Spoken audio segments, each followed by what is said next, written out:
tahu Garut Surya Kencana. 89,5 Radio Galuh, rumahnya Radio Dangdut. Dewi Fortuna kembali hadir nih Wadia Balad Galuh. Seperti janjiku tadi, kita bakalan ngobrol-ngobrol pagi hari ini nih Wadia tentang nutrisi di masa pandemik. Dan kebetulan sudah hadir di studio kita Bapak Sundara SGZ. Selamat pagi menjelang siang. Ya, selamat pagi Ibu. Terima kasih atas waktunya untuk bisa berbagi di sini. Iya, perkenalkan dulu, silahkan memperkenalkan diri. Dan beliau ini adalah ahli gizi dari RSUD Dr. Soekarjo ya Pak ya? Betul. Ya. Oke, silahkan perkenalkan diri. Ya baik, sebelumnya Bismillahirrahmanirrahim. Assalamualaikum warahmatullahi wabarakatuh. Waalaikumsalam warahmatullahi. Selamat pagi pendengar semuanya. Pada Jumat pagi ini perkenalkan saya Sundara, perwakilan dari ahli gizi RSUD Dr. Soekarjo Kota Tasikmalaya. Betul. Ya. Pagi hari ini kita bakal ngomongin tentang nutrisi di masa pandemik ya. Ya betul. Oke, jadi untuk pertanyaan pertama nih, Bapak Sundara, boleh aku panggil Kang Sundara aja nggak? Boleh. Biar banget. lebih ini, ya, biar lebih santai ya. Iya, Namanya ya, Sunda banget. Alhamdulillah Kang Sundara. Ya. Apa kabar dulu nih sebelumnya? Alhamdulillah baik, alhamdulillah luar biasa. Luar biasa ya. Untuk pertanyaan pertama nih, kebutuhan nutrisi di masa pandemik dan sebelumnya apakah ada perbedaan nggak nih Kang? Oh iya, baik. Kalau kita bicara masalah kebutuhan gizi, ya tentunya setiap orang punya kebutuhan gizi yang berbeda-beda ya. Berbeda-beda setiap orang betul, juga. Oh, tergantung kondisi tubuhnya masing-masing. Tapi secara umum, apalagi di masa pandemi seperti ini, tentunya setiap orang harus meningkatkan asupan gizi, asupan makan. Jadi kita pada saat sekarang bukan hanya makan untuk biar kenyang ya, asal wareg gitu ya, saya. Nah, jadi kita harus mencapai kesehatan optimal, gitu. Apalagi di masa pandemi ini banyak virus gitu ya, yang kita ketahui bahwa bukan hanya di Indonesia bahkan di dunia. Jadi ya sebaiknya meningkatkan aneka ragam makanan dengan gizi seimbang gitu ya. Oke, siap Kang Sundara. Kalau gizi itu kan nggak kelihatan nih Kang, gimana? Betul. Sebuah makanan terlihat ada gizinya itu gimana nih untuk membedakannya? Nah, disebut makanan itu tidak asal makan tadi yang dibilang ya, bahwa memang setiap makanan itu terdiri dari berbagai zat gizi. Jadi tidak ada satu makanan yang lengkap zat gizinya. Oh gitu. Ya, jadi kita harus mengkombinasikan, harus memvariasikan. Jadi harus beraneka ragam makanan. Ada makanan yang sebagai sumber tenaga seperti karbohidrat, ada yang sebagai pengganti sel-sel yang rusak atau pembangun tubuh yaitu protein. Nah, begitupun lemak. Dan ada lagi vitamin dan mineral gitu. Oke, jadi di masa pandemik ini kita harus banyak belajar juga nih ya. Betul. Makanan ini misalkan mengandung karbohidrat gitu. Jadi di mix gitu ya Kang ya. Bahkan terlihat mungkin makanan itu enak tapi belum tentu sehat gitu kan ya. Oh iya benar. Tuh dengerin Wadia Balad Galuh. Dari kemarin soalnya banyak yang bertanya juga nih Kang tentang nutrisinya harus kayak gimana kalau masa pandemi kayak gini. Terus nutrisi seperti apa nih yang harus dipenuhi di masa pandemik seperti ini Kang Sundari? Ya baik, seperti yang tadi disampaikan di awal, memang pentingnya gizi seimbang ya. Nah, gizi seimbang itu apa? Yaitu mencakup berbagai aneka ragam makanan. Aneka ragam makanan itu bisa dari karbohidrat. Kita ketahui kan yang selama ini kita tahu karbohidrat itu hanya nasi ya. Nasi. Padahal banyak gitu kan ya. Ada apa kentang, aja? Oh, kentang. Ada ubi. Mie juga termasuk. Mie juga karbohidrat. Gimana kalau mie pakai nasi? Nah, jadi double karbo ya. Oh, double karbo. Jadi tepung-tepungan, termasuk yang mungkin di tas itu banyak cician ya, teh. Aci, cilok, cimol, cibai. Ya. Itu juga mengandung karbohidratnya banyak ya. Oke. Nah, kemudian protein itu ada protein hewani, nabati. Nah, itu yang harus tercukupi. Kemudian juga lemak atau minyak. Itu juga bagian penting dari makanan yang harus ada setiap hari. Termasuk zat gizi mikro, zat gizi yang memang kecil tapi penting. Apa itu? Yaitu vitamin dan mineral. Vitamin dan mineral. Ini yang mungkin kadang dilupakan gitu ya. Terus untuk karbohidrat hewani sama nabati itu harus banyakan mana Kang? Apa harus seimbang juga? Nah, itu harus seimbang, harus dikombinasikan. Jadi ketika kita makan tidak terlalu banyak hewaninya gitu kan. Terus aja makan tuh daging, ayam itu yang lemak-lemaknya. Sementara protein nabati yang juga penting terabaikan. Gitu ya. Jadi harus lengkap ya. ya, seimbang kayak gitu. Terus apa yang dimaksud dengan gizi seimbang? Terus kasihin contoh dong Kang. Oh, iya. Aku misalkan mau makan siang nih, gizi seimbangnya contohnya kayak gimana? Baik, kalau dulu mungkin teh ya, saya panggilnya teh aja. Iya boleh. Kalau dulu mungkin kita masih familiar dengan 4 sehat 5 sempurna ya. Iya. Itu dulu ya sebenarnya, tapi yang pakai susu ya, gitu ya. pelengkapnya susu. Nah, itu sekitar tahun 1950 sebenarnya. Dan untuk sekarang itu tidak relevan lagi. Yang harus kita jadi pedoman adalah itu gizi seimbang kalau sekarang. Gizi seimbang. Jadi kalau dulu kita hanya makan karbohidrat, protein, lauk memang ada, tapi jumlahnya, frekuensinya, sama porsinya tidak diatur. Nah, jadi untuk sekarang kalau yang gizi seimbang, selain dari makanan, porsinya diatur, kemudian menjaga berat badan itu bagian dari gizi seimbang. Nah, bagaimana mengatur makanan? Ada bahasa sederhana atau pedoman sederhana yaitu isi piringku. Isi piringku. Ya. Berarti piringnya harus terisi penuh. Nah, terisi penuh, tapi penuhnya sama apa? Nah, jadi misalkan kita punya bulatan piring, kita bagi setengahnya. Nah, setengahnya itu kita bagi lagi 2/3 itu sayuran, 1/3 itu buah-buahan. Nah, sebelah kanan. Kemudian kalau sebelah kiri 2/3-nya itu protein, karbohidrat. Betul. 1/3-nya itu protein. Nah, jadi lebih banyak antara karbohidrat sama sayur dan buah itu lebih banyak. Jadi proteinnya hanya 1/3 gitu. Iya, jadi proteinnya sedikit aja ya. Betul. Jadi si piring itu terisinya bukan nasi yang harus numpuk. Nasinya numpuk, ya, ikannya sedikit, sayurnya jaga jarak gitu kan kadang. Jaga jarak sedikit-sedikit gitu. Iya, lebih banyak sayur sama buahnya. Oke, luar biasa. Betul. Makasih Kang Sundara. Terus hal-hal apa aja nih dan nutrisi seperti apa yang bisa meningkatkan daya tahan tubuh nih Kang? Kan sekarang masa corona ya kan, semua orang bilang harus daya tahan tubuhnya kuat gitu biar nggak terserang COVID. Makanan harus dijaga. Nah, seperti apa nih Kang yang bisa meningkatkan daya tahan tubuh kita? Nah, hal-hal yang bisa meningkatkan daya tahan tubuh salah satunya tadi udah jelas ya dari makanan. Gizi seimbang selain tadi makronutrien atau zat gizi yang lebih besar ya, karbohidrat, protein, lemak. Kemudian ada yang vitamin mineral. Nah, beberapa diantaranya ada vitamin A. Ini bisa kita jumpai sebenarnya tidak terlalu susah ya. Sumbernya vitamin A bisa dari wortel, ubi jalar, kuning telur, bayam. Nah, itu yang ada di sekitar kita. Jadi sebenarnya untuk sehat itu tidak harus juga mahal gitu kan ya. Di sekitaran kita juga banyak ya. Vitamin A, kemudian vitamin C, apalagi yang sekarang mungkin diburu banyak orang suplemennya. Padahal dari makanan alami, dari makanan sumber-sumber pangan lokal yang di sekitar kita juga kita bisa manfaatkan ya. Banyak yang mengandung banyak vitamin sekali. C. Jambu biji misalkan saja, di Tasik kan banyak ya jambu biji. Itu satu jambu biji, satu buah sedang aja itu udah mencukupi sebenarnya 99 mg untuk kebutuhan sehari. Emang satu hari itu satu orang itu harus berapa? Sekitar menurut angka kecukupan gizi itu 99 mg. Artinya kalau kelebihan pun sebenarnya vitamin C itu kan larut dalam air ya, akan dibuang, artinya percuma ya. Jadi diusahakan sebenarnya yang alami saja sudah mencukupi ya. Salah satunya tadi misalnya jambu, pepaya, jeruk, tomat juga bisa gitu kan ya. Itu kan yang enggak terlalu mahal ya, kita bisa menjangkaunya tapi kita sehatnya. Kemudian vitamin E. Vitamin E ini bisa biasanya di dalam kacang-kacangan tentunya, terus susu. Kemudian mineral lainnya ada di seng, zinc, itu diantaranya adalah makanan laut ya, kemudian telur, keju gitu ya. Dan mineral lain yang bisa kita manfaatkan yaitu Fe. Fe ini sering zat besi gitu ya. Nah, ini untuk misalnya ditemukan di ayam, ikan dan telur. Kemudian untuk selenium, nah ini yang jarang kita dengar ya. Selenium itu apa Kang? Nah, ini untuk pertumbuhan sel kekebalan tubuh. Betul.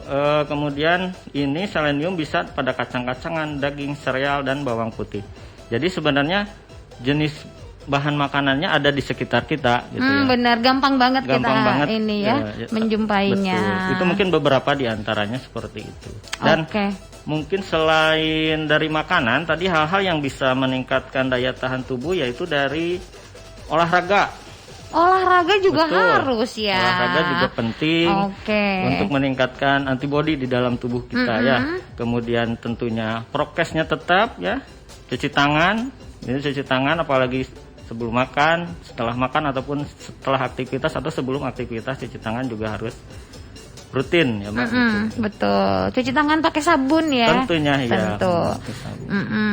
Jadi benar penting banget ya Kang ya, menjaga daya tahan tubuh dengan makanan yang memang berarti kita harus banyak tahu. Nah, alhamdulillah sekarang Kang Sundara datang untuk memberikan penjelasan luar biasa tentang nutrisi, gizi, karena memang banyak banget yang masyarakat yang mungkin salah kaprah gitu Kang.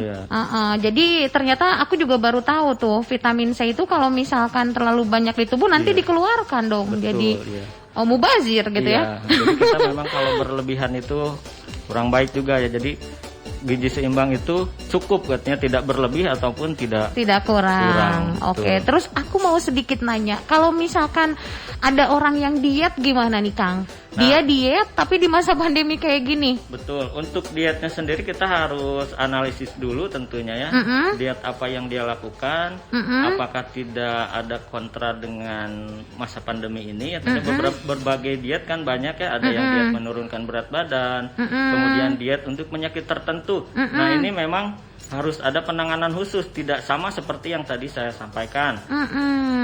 Ini lebih khusus, lebih individu lagi ya gitu ya. Jadi misalnya ada yang lagi diet diabetes misalnya. Nah, ini tentu berbeda, tidak bisa memberikan asupan karbohidrat seperti umumnya orang sehat. Oke, jadi ada cara khusus lagi ya. Nanti untuk lebih lanjut mungkin bisa konsultasi dengan dokter atau ahli gizi di rumah sakit. Karena lebih spesifik lagi. Betul, terima kasih Kang Sundara. Untuk yang selanjutnya nih, gejala spesifik COVID-19 dan nutrisi yang dibutuhkan untuk mengatasi gejala tersebut nih.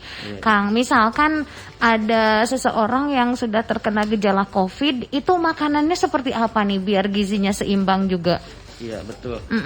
Beberapa pasien juga gitu kan, kita di rumah sakit memang untuk gejala COVID itu sendiri karena infeksi virusnya menyerang saluran pernapasan, biasanya tidak berbeda jauh dengan flu ya. Dia demam, kemudian nafsu makan menurun, ada yang susah menelan. Nah, itu gejala-gejala, beberapa gejala spesifik.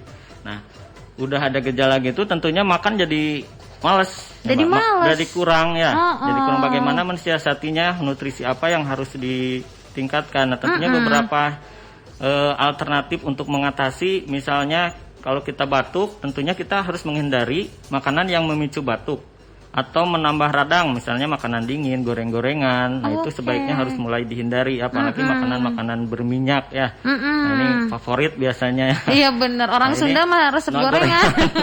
Gorengan pagi-pagi gitu ya. Iya benar. Nah, kemudian demam tentunya ini ada peningkatan kebutuhan gizi, makan harus lebih banyak, proteinnya juga harus lebih banyak gitu ya.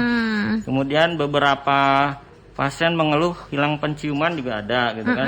Ini gimana mau makan nggak bisa nyium wangi-wanginya aja gitu kan ya. Iya benar. Nah, ini memang harus punya tekad ya untuk tetap makan, karena mengingat ini adalah salah satu jalan untuk kita sembuh ya. Betul. Kemudian sakit nelan. Nah, ini kita bisa mengganti teksturnya diganti, tapi bahannya tetap nih. Iya, Oke. Misal apa tuh Kang? Misalnya kita sulit nelan, nyeri nelan biasanya ya. Kalau kita nggak sanggup makan nasi, kita ganti bubur. Oke, dijadiin bubur. Betul. Bubur nggak sanggup nih, masih ini bisa bubur saring, bubur yang lebih lembut lagi. Kayak bubur lemu gitu. Betul, bisa bubur sumsum gitu kan ya. Betul. Masih nggak sanggup, masih bisa pakai makanan cair sebenarnya. Ada ya sekarang udah banyak ya Kang ya. Betul. Kalau mau komersil bisa, kalau mau bikin juga sebenarnya bisa gitu kan. Jadi tidak harus lantas menyerah gitu ya untuk pengen sembuh gitu ya. Betul, banyak cara guys. Kemudian tadi gejala-gejala seperti itu. Kemudian ada lagi misalkan sakit kepala. Nah, ini kalau sakit kepala biasanya karena apa, kita cari tahu dulu, apa karena hipertensi, tekanan darah tinggi. Nah, itu tuh hubungannya sama makanan, harus mengurangi natrium atau makanan yang asin-asin, makanan pengawet atau minuman atau makanan kemasan gitu kan ya. Oke, kalau misalkan yang asin-asin itu kan mengandung banyak natrium. Berarti kalau kita makan asinnya dikurangi apa bener-bener nggak boleh pakai garam, Kang? Nah itu tergantung dari tingkat tekanan darahnya. Ada yang memang total sama sekali tidak boleh, ada yang masih boleh. Masih boleh tapi sedikit gitu ya. Iya. Sepuruluk. Tapi untuk kebutuhan orang sehat sebenarnya ada panduannya untuk penggunaan garam, gula dan minyak. Gimana nih, Kang? Nah untuk garam itu satu hari itu tidak lebih dari 1 sendok teh. Sedikit ya. 1 sendok teh. Ya. Kemudian untuk gula itu sekitar 4 sendok makan. 4 sendok makan sehari ya. Sehari. Oke. Nah, kemudian untuk apa tadi? Minyak. Ya, minyak itu 5 sendok makan. Nah, ya ampun sedikit banget. Betul. Itu yang idealnya ya, Kang ya. Itu artinya yang diserap sama tubuh. Jadi kalau bukan kita masak terus minyaknya 5 sendok ya. Jadi yang diserap tubuh itu sekitar 5 sendok makan. Artinya kita harus membatasi tiga bahan itu. Karena apa? Biasanya 3 bahan itu pemicu bukan hanya penyakit COVID ya, tapi sebelumnya juga banyak penyakit-penyakit yang tidak kalah berbahaya sebenarnya. Kita mengabaikannya ya. Seperti penyakit yang tidak menular kayak diabetes, kemudian jantung, stroke. Bahkan sekarang kan muda-muda udah banyak yang benar-benar udah berpenyakit kayak orang tua gitu. Betul, ya, walaupun masih muda. Berarti dari makanan juga ya, Kang ya. Oke, siap. Kang Sundara, kita jeda sejenak dulu karena masih banyak pertanyaan. Untuk Wadia Balad Galuh juga yang pengen bertanya, boleh banget nih Wadia Balad Galuh. Mumpung kita masih ngobrol di sini di 08112 444 895. Silahkan ditunggu pertanyaannya, Wadia. Oke, ini Kang ada pertanyaan dulu ya sedikit. Assalamualaikum, saya Agus katanya dari Ciamis mau tanya, nutrisinya bagusan mana antara susu tawar sama madu yang dijual di toko-toko katanya? Oh iya, susu itu kan termasuk protein ya. Kalau madu itu karbohidrat sederhana, beda. Jadi beda ya, beda jalur tuh Kang Agus. Ada protein, ada karbohidrat sederhana. Kalau madu, gula itu memang karbohidrat sederhana, artinya si rantai molekulnya kecil. Jadi itu termasuk karbohidrat sederhana karena gampang diubah menjadi energi. Ketika diubah menjadi energi lebih cepat, tentunya kita akan lebih cepat lapar. Kalau gula sama madu misalnya ya. Betul. Terus kalau susu itu tergantung susu yang tinggi lemak atau susu yang tawar misalnya ya. Itu sebenarnya sebagai sumber protein saja. Sumber protein tuh. Begitu ya. Jadi Kang konsumsi Agus antara susu madu sebenarnya boleh-boleh saja asal tidak melebihi kecukupannya. Oke, terima kasih. Terus juga ada Abah Rama, makanan apa yang bisa menurunkan tekanan darah tapi yang herbal-herbal katanya nih Kang. Baik. Tekanan darah itu memang seperti yang tadi disinggung ya, hipertensi misalnya. Yang bagus makanan apa nih? Betul. Kita harus menghindari makanan-makanan yang tinggi natrium seperti yang tadi disampaikan. Tentunya mungkin Bapak siapa? Bapak Abah Rama. Abah Rama ini mungkin kita harus gali dulu kebiasaan makannya. Apakah sering makan yang asin-asin, makanan pengawet atau makanan instan? Itu tentunya harus mulai dikurangi. Nah, kemudian kalau mengenai herbal, tentunya ini harus ada penelitian lebih lanjut ya. Kalau untuk herbal, karena harus ada uji klinisnya yang betul gitu, yang terdokumentasi. Jadi sebaiknya disarankan untuk hipertensi memang mengurangi asupan natrium yang asin-asin itu. Makanan kaleng misalnya sarden, kornet itu kan tinggi natriumnya, termasuk mungkin mie instan kalau terlalu sering gitu ya. Nggak boleh ya. Idealnya makan mie instan berapa kali sebulan, seminggu Kang? Sebenarnya sesekali sih tidak jadi masalah ya. Tapi yang ditakutkan kan jadi kebiasaan misalnya dalam seminggu sampai 3 kali, 2 kali itu terlalu berlebihan gitu ya. Cukup sebulan sekali cukup nggak? Sangat cukup. Udahlah Wadia Balad mie instannya sebulan sekali. Oke, pertanyaan yang barusan ini masih ada kaitannya nih Kang dengan pertanyaan selanjutnya nih. Apakah makanan dan minuman herbal dianjurkan untuk pasien COVID-19? Oh iya, baik. Gimana nih Kang? Akhir-akhir ini memang booming sekali ya makanan herbal, kemudian rempah-rempah dan lain sebagainya. Benar. Nah, sejauh ini sejauh pengetahuan saya memang untuk uji klinisnya sendiri untuk herbal, misalnya kita sebut saja rempah-rempah itu belum ada penelitian lebih lanjut. Tapi manfaatnya memang ada untuk kesehatan. Beberapa penelitian misalnya ada jahe yang bilang begitu ya, kunyit, kemudian dan lain-lain, itu memang ada penelitian tapi baru sebatas hubungan, jadi bukan sebab akibat gitu. Jadi sebenarnya masuknya ke pangan fungsional ya. Sementara definisi pangan fungsional itu kan harus memberi manfaat kesehatan yang terbukti secara klinis dan terdokumentasi, mungkin seperti itu. Jadi seperti itu ya. Jadi kita juga harus benar-benar cari tahu dulu ya Kang ya. Betul, apalagi kalau kita mungkin punya penyakit penyerta atau berada di golongan yang rentan, artinya misalnya anak-anak, ibu hamil, ibu menyusui. Nah ini harus benar-benar diperhatikan, tidak asal makan atau minuman herbal gitu. Oke, jadi hati-hati ya buat Wadia Balet Galuh.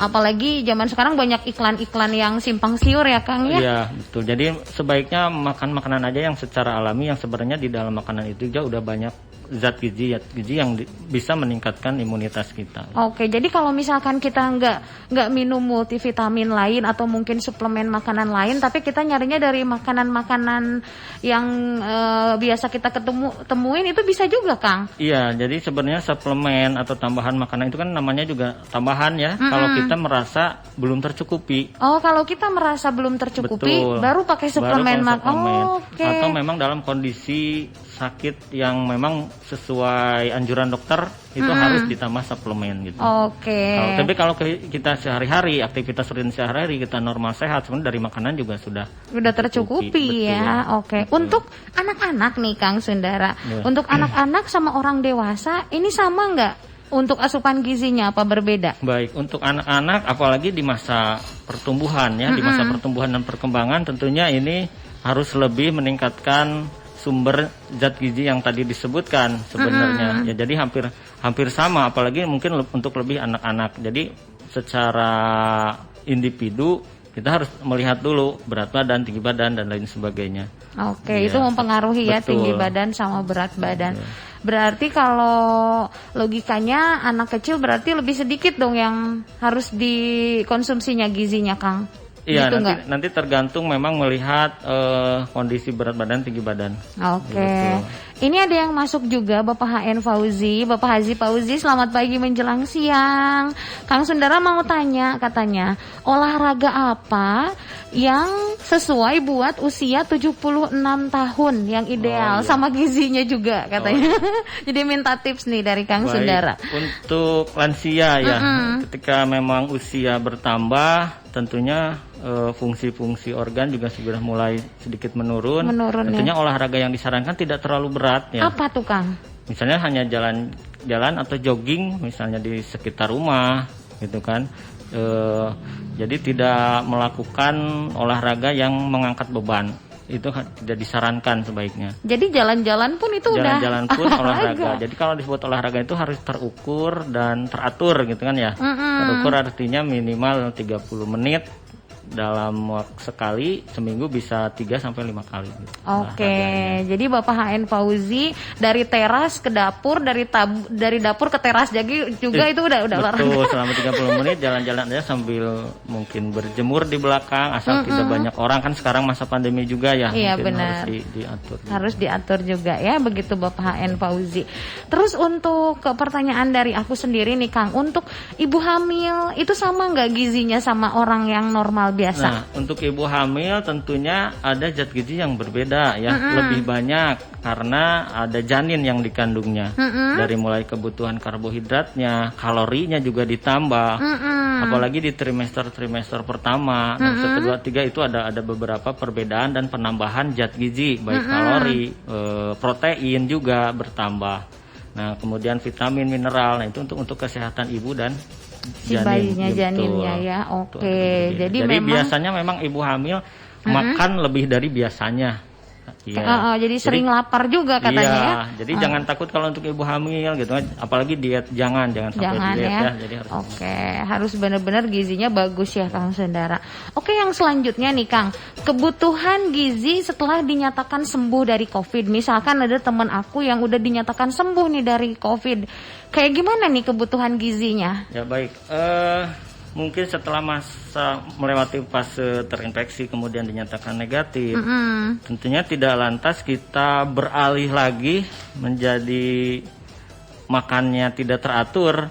Nah, tentu kebiasaan makan gizi seimbang ini harus terus dilakukan karena yang kita hadapi kan tidak hanya COVID ya, tidak hanya pandemi saja, sebenarnya banyak penyakit yang di sekeliling kita yang terkadang kita tidak ngeh ya. Iya benar. Betul. Jadi makanan tetap dijaga, kemudian tadi yang dilakukan olahraga, terus yang ada di gizi seimbang itu kan memantau berat badan. Nah, ini yang terkadang terlupakan. Iya benar. Jadi kita akan bisa melihat status gizi itu dari peningkatan berat badan. Apakah status gizi baik atau status gizi kurang atau status gizi lebih.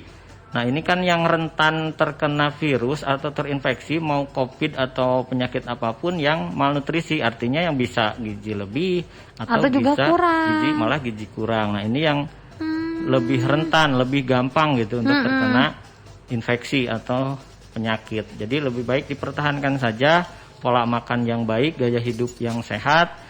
Tentunya misalnya salah satunya tidak merokok, hindari minuman alkohol dan lain sebagainya. Oke, begitu ya Wadia Balet Galuh. Jadi hikmahnya dari terkena COVID juga itu ternyata ada ya. Betul, jadi pola harus makan terus dilanjutkan pola hidup jadi sehat, begitu ya. Betul. Dan aku juga punya pengalaman pribadi dari temanku ya Kang Sundara, setelah dia terkena COVID, ternyata hidupnya jadi lebih sehat Jadi gitu. lebih aware, lebih takut. Jadi lebih Jadi ada hikmahnya ada hikmahnya gitu ya buat Wadia Balet Galuh juga yang memang lagi terkena COVID atau mungkin isoman, semangat selalu dengan gizi seimbang, insya Allah sembuh ya Kang ya. Amin. Amin. Terus yang selanjutnya nih pesan-pesan nutrisi untuk pejuang negatif COVID yang sedang isoman, silahkan untuk Kang Sundara nih dikasih pesan-pesannya untuk para pejuang yang sekarang sedang isoman. Baik, terima kasih para pendengar semuanya. Tentunya dari pemaparan tadi, mungkin yang saat ini ada yang lagi berjuang menghadapi COVID sebagai pejuang negatif ya. Tentunya kita harus tetap tenang ya, tetap tenang, bersabar dan berdoa karena memang ketenangan itu kan katanya sebagian dari kesembuhan ya, bagian dari obat. Kemudian tidak lupa asupan makannya diperhatikan, tentunya asupan makan yang tidak asal kenyang seperti yang tadi disampaikan, tapi harus memenuhi kelengkapan zat gizi semuanya. Seperti yang tadi dikatakan harus ada karbohidratnya, protein, lemak, vitamin dan mineral. Jadi ketika kita makan, ingat isi piring makan tadi ya. Yang setengah itu. Betul, isi piring makan tadi saya ulang lagi, setengah. Jadi setengahnya sebelah kanan itu sayuran dan buah, kemudian sebelah kirinya karbohidrat dan protein. Oke. Gitu ya. Terus jadi, yang sebelah enggak lagi? Oh, jadi ya tadi yang sebelah kanan itu sayuran dan buah. Kemudian sebelahnya lagi itu karbohidrat dan protein. Karbohidrat dan protein, sayur kita buah. Kita bisa melihat kalau digambarkan memang kecil sekali proteinnya. Gitu ya. Kalau kita kadang kan terbalik. benar. Sayurnya yang sedikit, gitu kan ya, sayurnya yang sedikit. Proteinnya banyak, nasinya juga banyak. Karbohidratnya juga banyak. Kemudian olahraga ya buat yang isoman mungkin hari ini olahraganya harus dilihat sekeliling juga mungkinnya karena tidak bisa keluar. Mungkin olahraga di rumah bisa jogging, jalan atau senam. Sekarang kan bisa pakai itu ya di YouTube melihat, bisa mengikuti di YouTube. Olahraga itu harus. Kemudian istirahat yang cukup karena ini juga penting untuk imunitas. Kemudian ketika makan memang kalau isoman di rumah dipisahkan alat makan ini ya hubungannya dengan betul. Jadi takutnya memang ada anggota keluarga yang tidak positif ya. Akhirnya mengurus yang negatif, akhirnya malah terkena juga dari paparan alat atau dan lain sebagainya. Itu saja mungkin pesan untuk pejuang negatif, tetap semangat, disiplin dan sabar. Insya Allah Allah memberi kesembuhan. Gitu ya. Betul. Ada sedikit pertanyaan lagi dari aku yang mengganjal Kang Sundara. Ini untuk berjemur ini ya Kang ya. Untuk berjemur itu kan dari sinar matahari. Apakah akan ada gizi atau mungkin hal apa yang kita dapatkan dari berjemur nih Kang? Ya, berjemur ya. Betul. Salah satunya memang disarankan untuk berjemur karena menurut penelitian memang orang yang terkena COVID itu hampir 90% kurang vitamin D ya. Oh, itu ada vitamin D-nya juga. Jadi disarankan untuk berjemur, tapi memang tidak terlalu lama dan di jam-jam tertentu ya. Akhirnya mungkin jam 9 sampai jam 10, jangan di terik matahari yang iya. ini berjemur. Nah, jadi itu idealnya bisa, jam antara jam 9 sampai jam 10 mungkin jam ya 10. untuk berjemur. Tapi kalau lihat kondisi cuaca kan saat ini ya. Oh iya, kalau sekarang mau mendung ya Kang ya. Ya. Jadi dan mungkin saat berjemur juga diperhatikan tidak terlalu lama, atau pakaiannya juga ya jangan, maksudnya tidak memakai pakaian, akhirnya sinar ultraviolet juga kan kalau terlalu lama berbahaya juga. Oke, jadi yang idealnya adalah 1 jam Kang. Dia di bawah di 30 menit juga masih bagus. Udah bagus ya, 30 menit.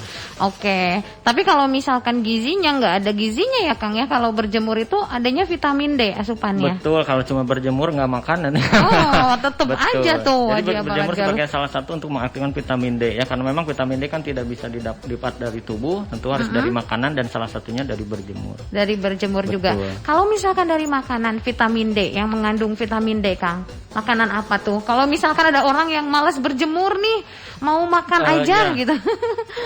Biasanya memang beberapa makanan itu ada sumber vitamin D-nya, biasanya dari susu, produk olahan susu. Oh iya. Kemudian itu juga bisa untuk memperkuat tulang, gigi gitu kan ya, produk olahan susu, yogurt dan lain sebagainya. Oh yogurt juga bagus ya.